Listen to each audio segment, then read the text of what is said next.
interview. Thanks, guys. I'm here with TSM's Sven, who played like a monster on that Ezreal 7-1-3, I believe, at the end of the day. But you took the win today, and how important was it for you to start off this year with a win?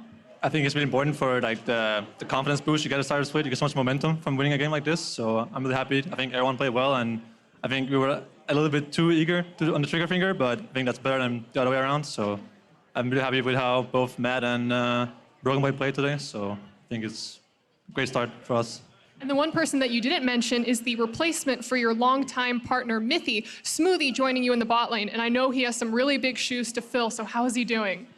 I think he did well. I mean, I think we had a bad matchup in bots. We were just chilling out tower most of the game. I didn't do so much, but I think our team comp was really good, and I think everyone did their job. So I think Andy and I have been doing well together. So I think it's probably the best replacement we could have gotten. So. Well, Sven, thank you so much, and congratulations again on your win. And for more of the game, let's hear from the State Farm Analyst Desk.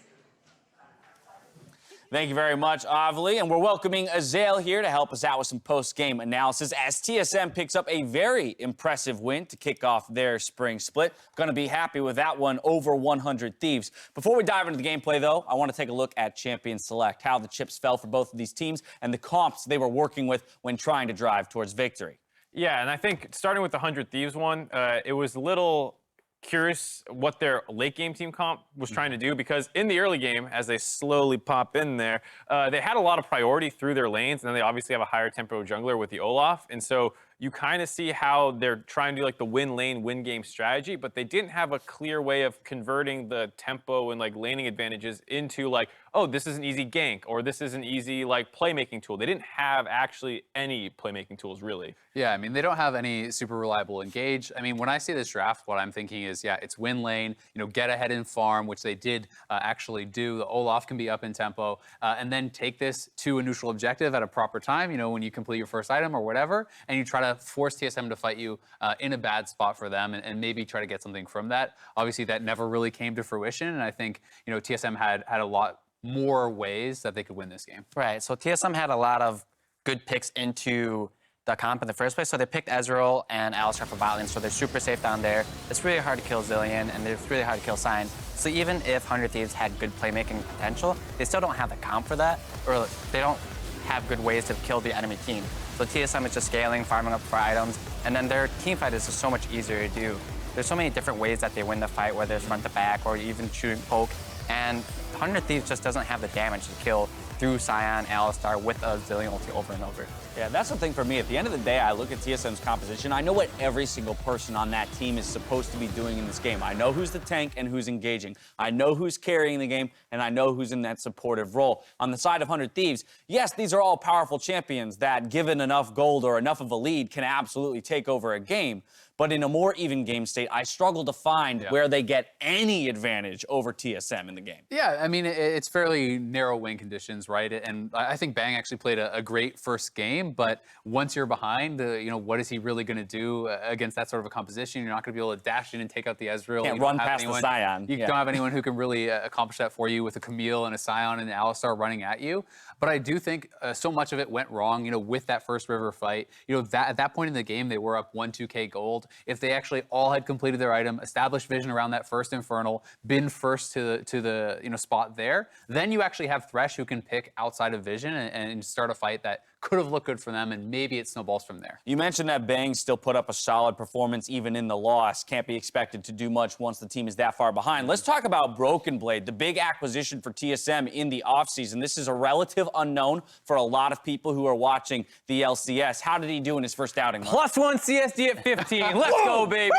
And to be fair, Azael and I were talking about like the Sion Victor matchup. It's been in the LCK a couple times, and like Sion, you know, it's good if you go even, and then you might, if you outplay the Victor, have a chance to kill him with your ultimate. And we actually saw Broken Blade do that. We saw him even in farm, and then come mid to late game team fighting, he was always in the right place and doing everything great. So it's not like, you know, quite as sexy of a pick as like his Riven or some like carry champion, but he did everything you'd want to see. And in a lot of ways, I'm more impressed when I see a good tank performance out of a younger player. Yeah, and against Someday, right? Like this is one of his toughest challenges, I think. You know, one of the very best top laners in the league. A lot of people had him at the very top of the league, you know, last year. So to come in as a young player and have a great performance up against him, and had he played poorly, Victor is someone who really can kind of exploit that, right? If you mess up a couple times in lane, you can be losing that tower and things can fall apart. And then in his first game, too, showcasing here, he did get that solo kill onto Victor. I'm going to say Victor probably should have lived, but at the end of the day, Broken Blade got the kill, right? Capitalized. Yeah, the Sion solo kill into Victor. I had some question mark pings all game long on the Victor ultimates. Like, why did it stop moving, huh? Right.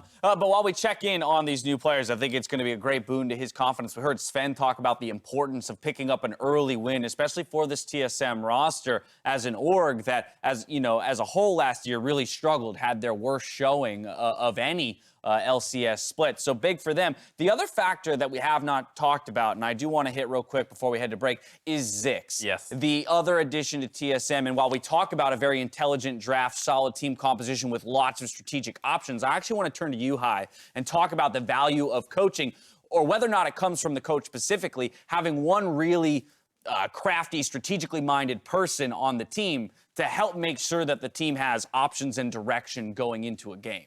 Right, so coaches play a large pivotal role to the teams, and having a good coach compared to a bad coach makes a world of difference. So for Zix, specifically for TSM, we'll have to see how it necessarily works, but the coach teaches you how to play as a team. They teach you how to communicate, because the players know how to play the lane generally, right? So they're not there telling you, hey, this is how you dodge the skill shot, this is how you stand in lane. No, it's more about this is how you play the game, this is how you should communicate to your team. You need to set plays in advance and just create that communication network between your players so that everyone is on the same page and know what to do. Yeah, and I mean, Sven talked about it in the interview, building that early confidence. I also think when you have a new coach, building confidence in the coach is also very, very important, right? When he is telling you this is the way in which you should do things and it pans out on stage, that can really kind of build, I think, those positive feelings and that confidence that they have in each other. Really big win for TSM here on the outset of the spring split. We're going to keep the day rolling after the break when CLG and Power of Evil take on Optic and Crown. So don't touch that browser.